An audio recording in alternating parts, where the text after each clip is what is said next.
আসসালামু আলাইকুম সুপ্রিয় দর্শক বন্ধুরা। তো আশা করি সকলে ভালো আছেন। তো আসলে আপনারা যারা ফেসবুক ইউটিউবে পেঁপের ভিডিও দেখে আসলে আপনারা অতি সহজেই পেঁপে চাষ করতে ইচ্ছুক হয়ে যাচ্ছেন, তাদের আসলে কিছু বিষয় অবশ্যই তাদের জানা উচিত। জেনে শুনে তারপরে আসলে পেঁপে চাষে আসা উচিত। তার কারণ পেঁপে চাষটা আসলে ঠিক যেরকমভাবে সহজ তেমনিভাবে আবার খুব কঠিন। যদি আপনি জেনে শুনে চাষ করেন তাহলে সেটা আপনার জন্য সহজ, আর যদি আপনি এই পেঁপে চাষে নতুন হয়ে অভিজ্ঞতা ছাড়া আপনি চাষ করেন তাহলে সেটা আপনার জন্য অবশ্যই কঠিন রাস্তা হবে। তো আসলে পেঁপে চাষের বিষয়ে যে প্রধান বিষয়টি আপনাকে পেঁপে চাষের জন্য উপযুক্ত উঁচু জমি নির্বাচন করতে হবে।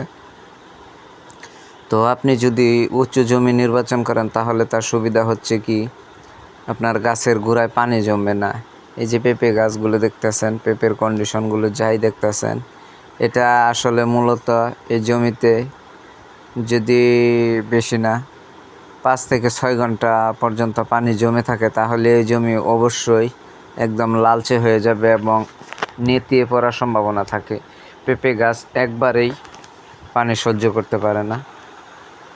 তো সেই জন্য আসলে পেঁপে গাছের জমিটা উঁচু জায়গায় নির্বাচিত করতে হয়। তো পেঁপে চাষের ক্ষেত্রে প্রধান এবং প্রথম যে বিষয় সেটি হচ্ছে পেঁপের জন্য উঁচু জায়গা বা বেড করে উঁচু জমি নির্বাচন করা। তো তারপর যদি আসেন, আপনাকে অবশ্যই ভালো জাত নির্বাচন করতে হবে। ভালো জাত, কারণ ভালো জাতের বিকল্প নেই। আপনি যদি কঠোর পরিশ্রম করেন, সঠিক পরিচর্যা করেন, তাহলে অবশ্যই আপনাকে ভালো জাত হতে হবে। কারণ যদি জাত ভালো না হয় তাহলে আপনি শত কষ্টের পরেও আপনি আপনার আশা অনুযায়ী ফল পাবেন না। তো সেই হিসাবে আপনি চাইলে প্রথম অবস্থায় অভিজ্ঞতা ছাড়াও আপনি শাহী পেঁপেটা চাষ করতে পারেন। আসলে এই পেঁপেটা প্রচুর পরিমাণে ধরন হয় এবং অল্প পরিশ্রমে এবং অল্প পরিচর্যাতেও এটি খুব ভালো রেজাল্ট দেয়। এটি আসলে একটি পরীক্ষিত জাত। তো আপনারা যারা নতুন আছেন পেঁপে চাষে, যারা নতুন, তারা আসলে চাইলে আপনারা শাহী পেঁপে চাষ করতে পারেন।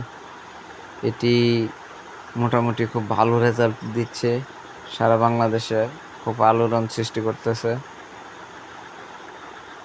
তো দেখেন আসলে ফলের শেপ সাইজ এবং ফলের একটা দূর থেকে দেখলে একটা চাকচিক্য আছে, যেটা আসলে পাইকারদের নজর কাড়ে। দেখেন আগা থেকে গোড়া পর্যন্ত শুধু পেঁপে আর পেঁপে। তো আসলে এই কিছু বিষয়গুলো যদি আপনি মাথায় রেখে পেঁপে চাষে নামেন তো ইনশাল্লাহ আশা করা যায় আপনি সাকসেস হবেন। এবং অভিজ্ঞতা ছাড়া আসলে সব কিছুই একজন কৃষকের জন্য কঠিন হয়। তো তাই আপনারা ফেসবুক ইউটিউবে ভিডিও দেখে পেঁপে চাষে না জেনে সঠিকভাবে জেনে আপনারা তারপর পেঁপে চাষে নামবেন।